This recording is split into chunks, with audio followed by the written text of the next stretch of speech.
Magandang araw sa inyong lahat. Sa pagpapatuloy ng ating kwento, humulag po si Melissa sa pagkakayakap ni Alex sa kanya bago pa siya tuluyang madarang sa halik ng binata. Agad siyang umakyat sa hagdanan dahil magbibihis muna siya para makaalis na sila ng binata. Kitang-kita naman ni Alex ang magandang pugis ng pang-upo ni Melissa dahil nakapanloob lamang at maluwag na t-shirt. Kaya sumunod siya sa nobya at nang papasok na si Melissa sa kwarto nila ni Mike ay bigla din pumasok si Alex. "Ay, ano ba? Lumabas ka muna," patiling sabi ni Melissa dahil nagulat sa pagsunod ng kanyang nobyong palaguyo. Pero imbis na lumabas ay niyakap uli siya ng binata at pinaghahalikan.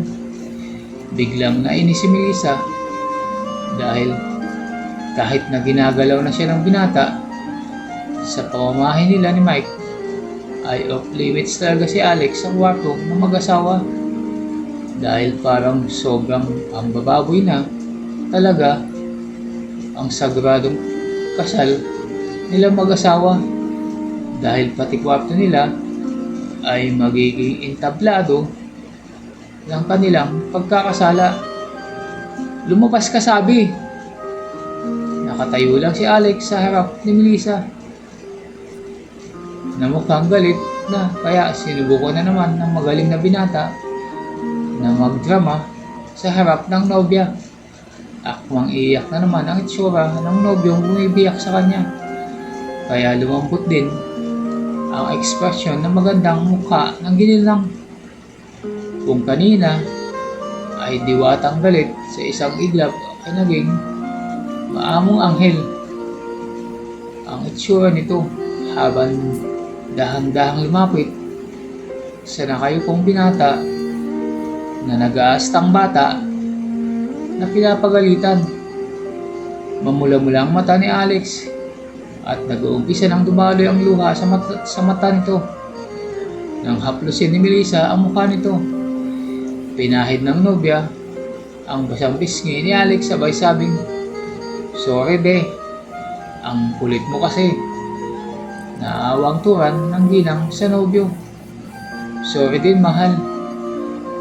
Naglalambing lang naman ako." Malungkot na boses ni Alex sabay yakap kay Melissa.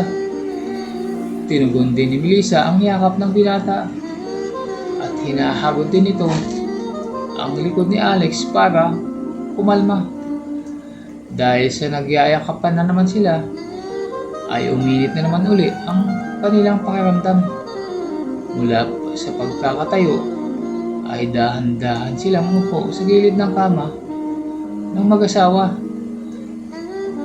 Nakayakap pa rin si Alex kay Melissa, pero hindi muna ito inumpisahan ang pagpapainit sa masarap na nobya. Maya-maya ay humiga si Alex sa kama at dahil magkayakap sila ni Melissa ay napasama din ang babae.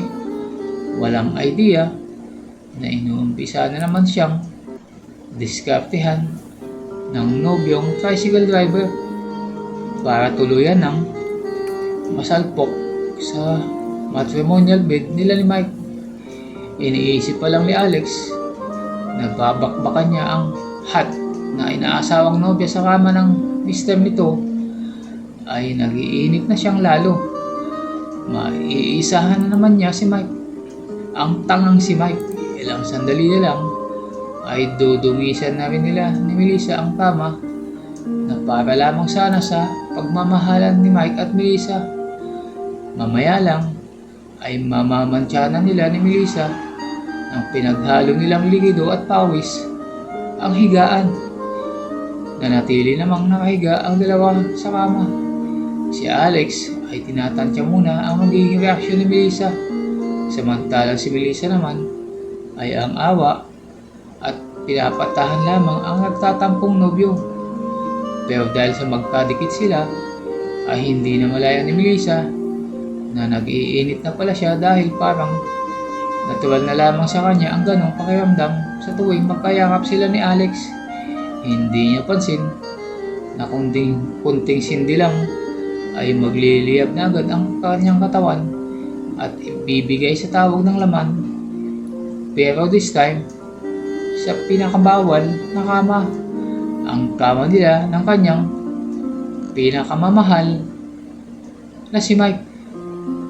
Mga ilang minuto din sila nakahiga at nakatagilid na magkayakap.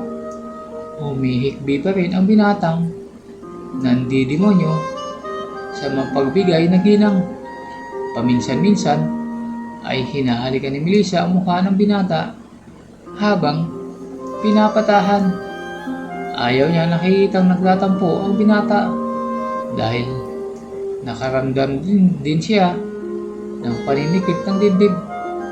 Dahil sa awa sa binata, walang kamalay-malay na mauwi sila sa pagtungis ng sagradong kwartong iyon na tanging si Mike lamang ang lalaking may karapatang pumasok at makipagbakbakan sa asawa.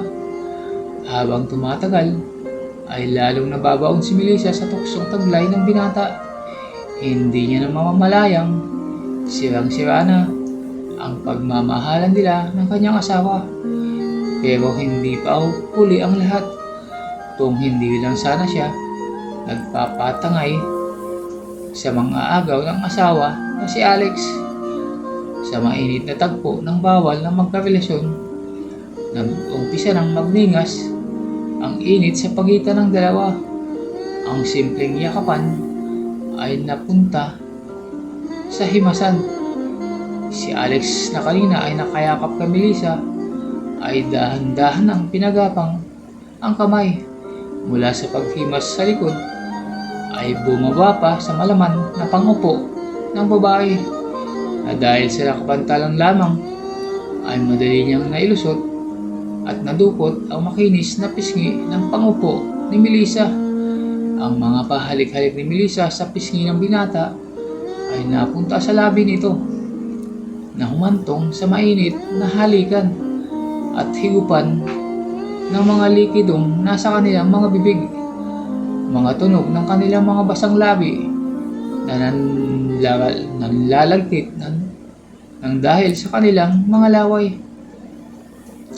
Wala na rin sa tamang pag-iisip si Melissa dahil himas-himas na rin ito ang matigas na ice cream na baon ni Alex. Mula sa pagkakaiga ay paikot-ikot na ang magkapareha sa higaan na naging resulta sa pagkakalukot ng pobre kama. Habang nagpapambuno ang dalawa, nag-iinit na makaulayaw ay unti-unti ding tumitilapod sa sahig ang kanilang mga saplot na naging resulta sa pagiging hubad ng dalawa na parang si Adan at Eva na walang mga saplot sa paraiso.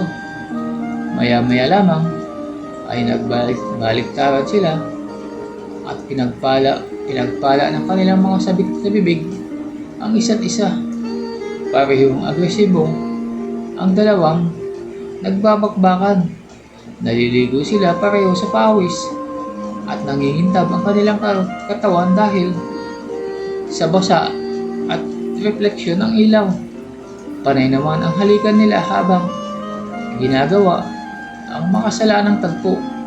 Wala ng konsensya, walang takot, ang pagnanasa lamang na mairaos ang init ng kanilang katawan ang namayani sa mga oras na iyon. Nagpalit pa sila ng posisyon. Higit pa, hindi pa nakontento si Gago. Tumayo pa ito sa ibabaw ng kama habang nakatarap kay Melissa.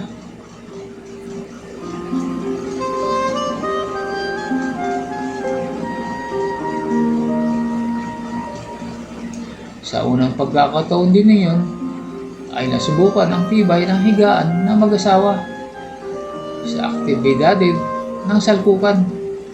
Although mamahalin ito at matibay ang pagkakagawa, ay para pa rin itong masisira sa matinding pagyugyug sa ibabaw ng dalawang salawahan. Tuluyan ng nawalang kabuluhan ang kasaktalan ng kasal at pagmamahala ng mag-asawa dahil dinumihan na ng magkapareha ang sagradong higaan na yun. Tuluyan ang naabot ng kamandag ni Alex ang isang lugar na kung saan ay maraming magandang alaala si Melissa at Mike. Nangingisay ang dalawang mag-uulayaw nang marating ang pinali ng kanilang sayaw. Basang-basa ang ibabaw ng kama at nangamoy sa buong kwarto ang aroma ng kanilang ginagawang pakikiapid sa laman. Mga 10 minuto pa ang dumaan bago umalis sa ibabaw ni Melissa si Alex. Waring sigurado na makakabuo sila sa kwartong yun. Ang hindi niya alam ay nagpa-inject na si Melissa ng pangontra sa pagbubuntis. Ayaw pa sanang tumayo ni Alex pero pinagbihis na ni Melissa dahil aalis na sila dahil maaga pang uuwi si Melissa. Dahil uuwi din ang mister. Mabilis nagbihis ang binata dahil i-score pa ulit siya sa bahay niya kay Melissa. Agad din namang tinanggal ni Melissa ang kobrikama at pinalitan ng bago. Sabay spray ng air freshener sa buong kwarto. Sabay nag-ayos para sumama kay Alex. Kinuha naman ni Alex ang tricycle papunta ng bahay ni Melissa. Nang makita niyang dumating at nasa harap na ng bahay ni Mike, si Mike dala ang kotse. Nagpang-abot ang dalawa kaya nagulat si Alex pero mabilis din nakabawi. Itinapat ang minamaneho nitong tricycle sa kotse ni Mike. Sabay sabing, "Andiyan ka na pala pare," habang nakangiti pero hindi alam ni Mike ay nakakalukong ngiti ito dahil kanina lamang ay kanyang nilagyan at pinuno ng likido ang sinapupunan ng magandang misis nito sa kama ng mag-asawa. "Oo pre, susurpresahin ko si Melissa." "Napadaan ka yata?" Inosenteng tanong ni Mike. "May hinatid lang akong pasayaw sa kabila, kaya dumaan na din lang ako para masilip ang bahay niyo. Alam mo naman na nag-aalala ako sa misis mo dahil wala ka."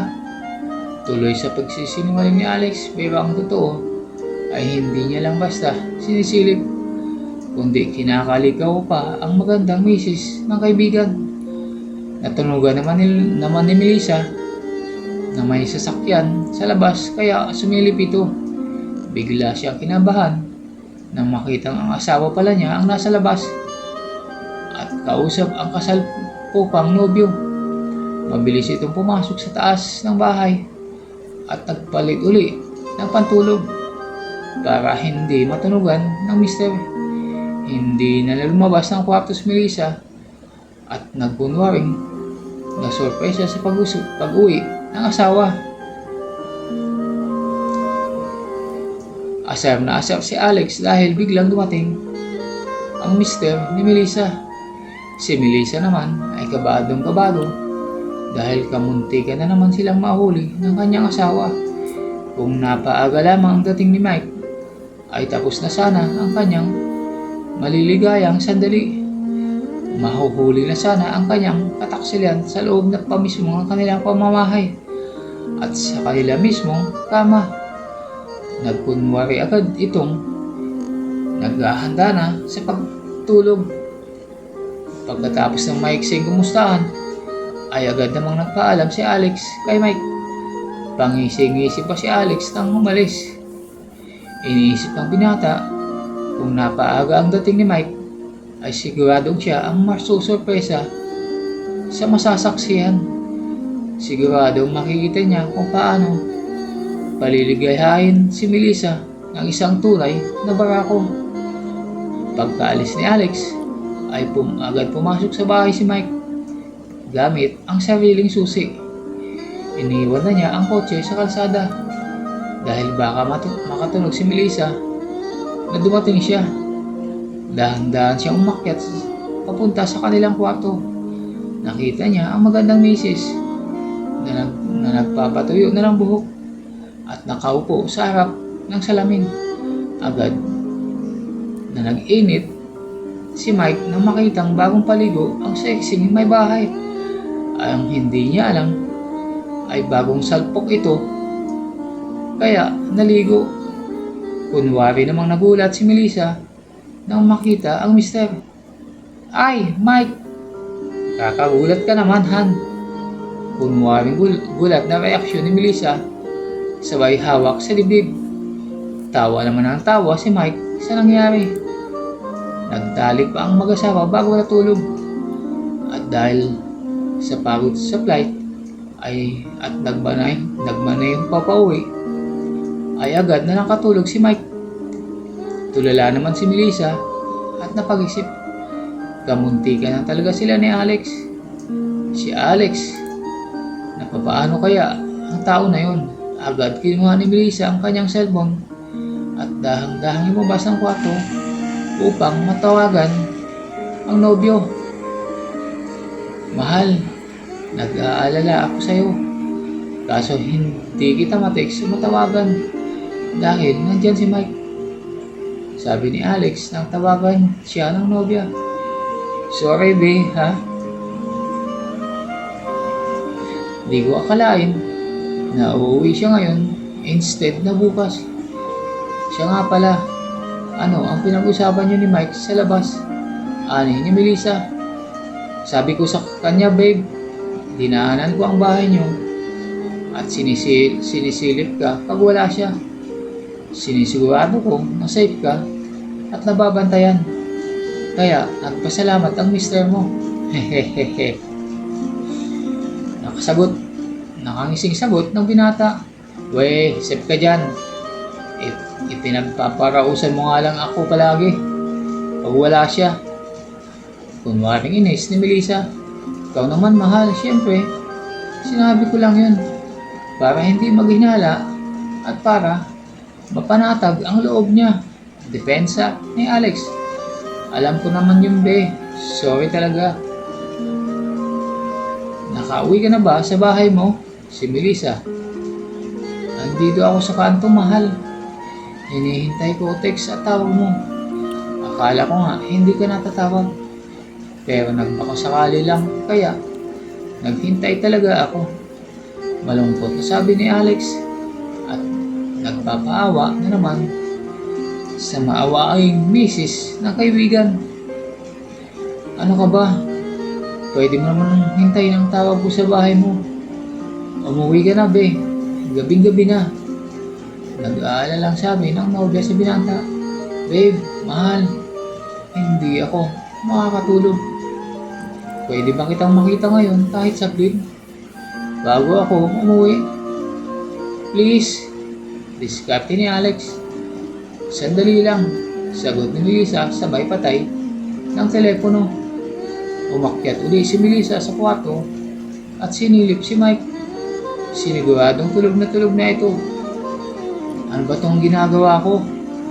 Ang kulit kasi ng lalaking yun, nasabi niya sa sarili habang dahang-dahang lumabas ng bahay upang makipagkita sa tricycle driver na karelasyon. Nag-text siya muna sa binata bago lumabas ng gate. Dinala uli siya ni Alex sa sunog na bahay sa kanto na kung saan ay nagbakbakan din sila dati. Alam na ni Melissa ang gusto ulit ng wiskor ng nobyo nang sinabi nitong gusto siyang makita bago umuwi. Kabisado niya ang ibig sabihin pag gano'n. Ang kaibahan lang ay madali niyang pinagbigyan ngayon ang lalaki. Gayong andito lang ang asawa niya na mas nagkakalakas na siya ng loob nang gumawa ng hakbang para sa boyfriend kahit andyan ang mister. Unti-unti na talagang nagbabago si Melissa nang hindi niya namamalayan. Walang pagtangging, sumama agad siya sa binata. May halong pa ba dahil andyan lang si Mike Pero ayaw naman niyang magtampo ang binata. Kaya nakipagkita siya. Ayaw din niyang aminin sa sarili. Pero gusto din niya ang patagong ginagawa nila ng nobyo. Madilim ang paligid. Parehong nakaupo sa loob ng tricycle ang magsyota habang nagkahalikan. Matinding palitan ng dalawa. Matinding halikan. Nakarob lamang ng manipis na tela si Melissa at nakanaitis na pantulog. Kaya bobling-bobling agad si Alex sa forma ng nobya. Mula pa nang sinundo niya ito sa date. Ngayon ay damang-dama ni Alex ng kanyang kamay ang mga kabundukan ng nobya.